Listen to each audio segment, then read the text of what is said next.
Arjuna vira para Krishna e fala assim, primão, porque eles são primos, né? Então ele vira assim, primão, já que você é o livre de limitação, não está a fim de me mostrar essa forma livre de limitação, não, estou a fim de ver, estou a fim de conhecer o livre de limitação.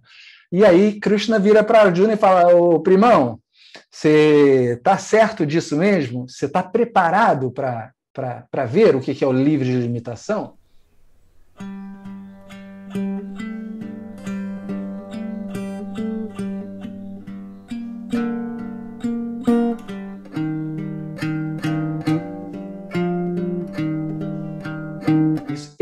Esse melhor que eu estou fazendo constantemente, que também é a definição de Karma Yoga, Yoga Karma Sukha Aushalam, né, que aparece dentro da Gita, é o livre-arbítrio relativo. Eu estava falando, o livre-arbítrio, ele existe no relativo, que é isso aqui que a gente está vivendo. Como indivíduos, nós estamos fazendo escolhas o tempo inteiro.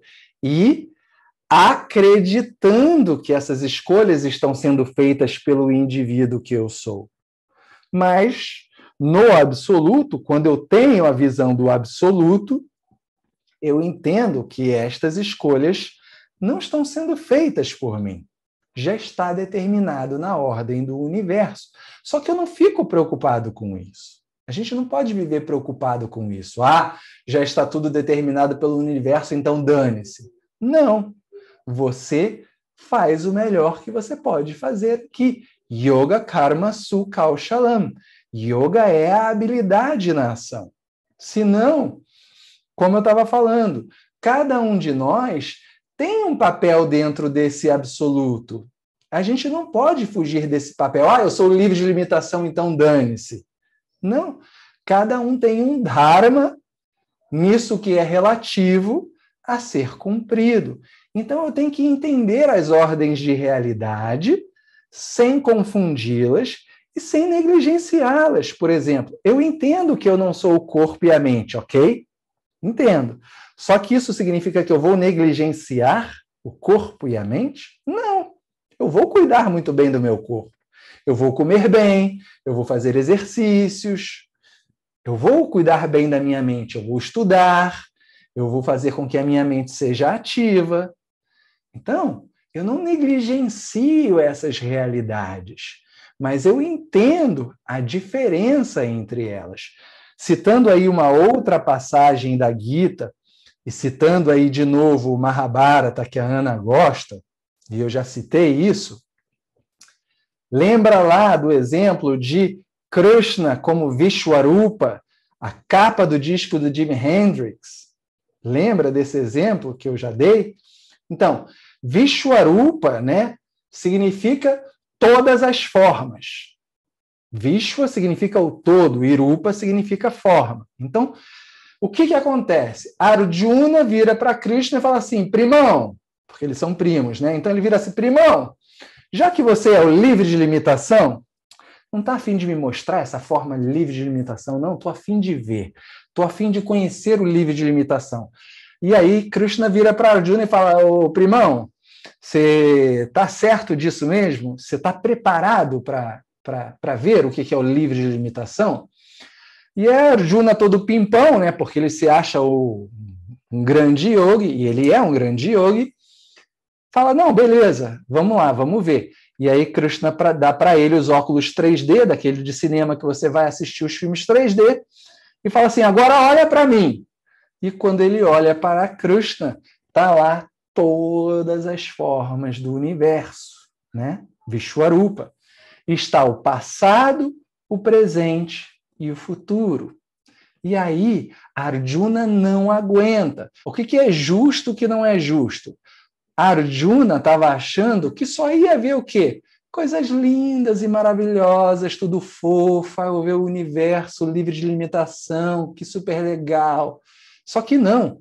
Ele vê todas as porcarias que já aconteceram no passado. Ele vê toda a guerra que está acontecendo ali. E ele vê todo o futuro, ou seja, ele morrendo, o avô dele morrendo, os filhos dele morrendo, os netos dele morrendo. E o quê? Ele fala, cara, Eu não aguento ver isso. Tira esse óculos 3D logo de mim.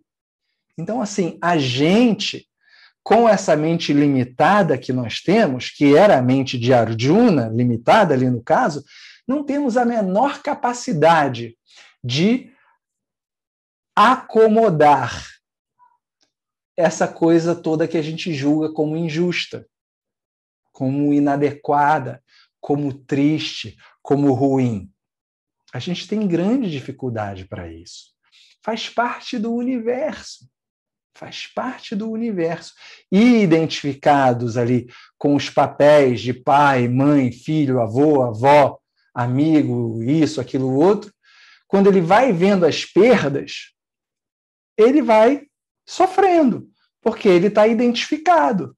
Ele não consegue ver o todo de verdade. Ele continua vendo ainda os nomes e formas se destruindo, né?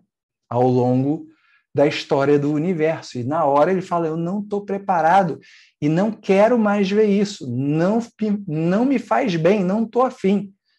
Beijo, tchau.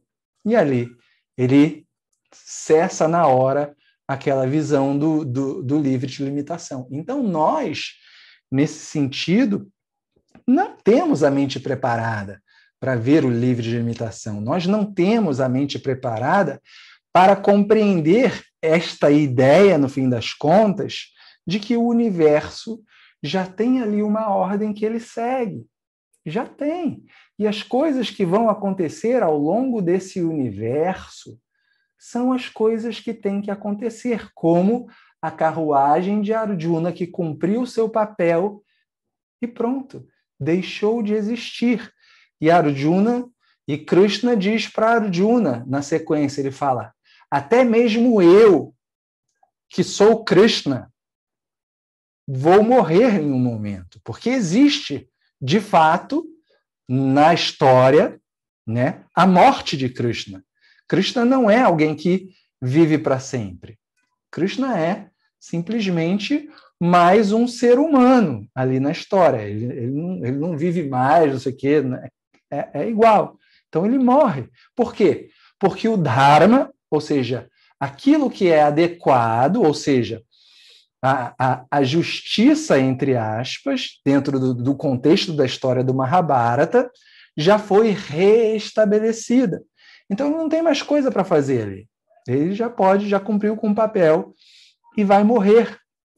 Então eu acho, e aí é uma perspectiva minha, tá, que eu compartilho aqui com vocês, que é isso. Às vezes a gente olha para uma pessoa, poxa, ela morreu tão jovem, mas ela cumpriu a missão dela, ela cumpriu o que ela tinha para fazer dentro dessa ordem.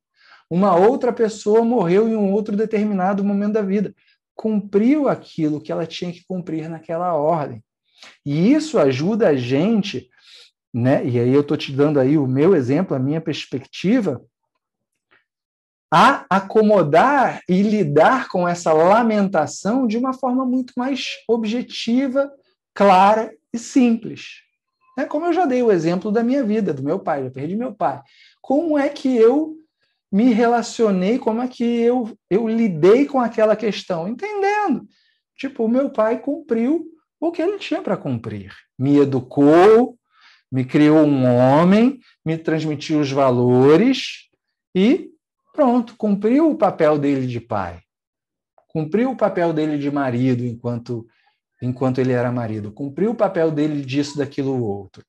Cumpriu. E pronto. E todos nós vamos cumprir os nossos papéis, né? E a gente acomoda isso. Então, cada coisa ali tem um tempo de duração, um tempo de validade suficiente para cumprir com a sua missão, com o seu Dharma, né? Dharma é o seu propósito, a sua missão. Todos nós temos um Dharma. Quando o meu Dharma acabar, acabou. Beleza. Pronto. O Bruno deixa de existir, mas o absoluto continua sendo absoluto. Tomara que a minha filha tenha esse entendimento um dia, porque aí quando o pai dela deixar de existir, ela vai falar, poxa, meu pai é o sempre existente, ele nunca vai deixar de existir. Tudo bem, ele não está mais aqui como o Bruno, mas ele continua sendo da mesma natureza que eu, livre de limitação.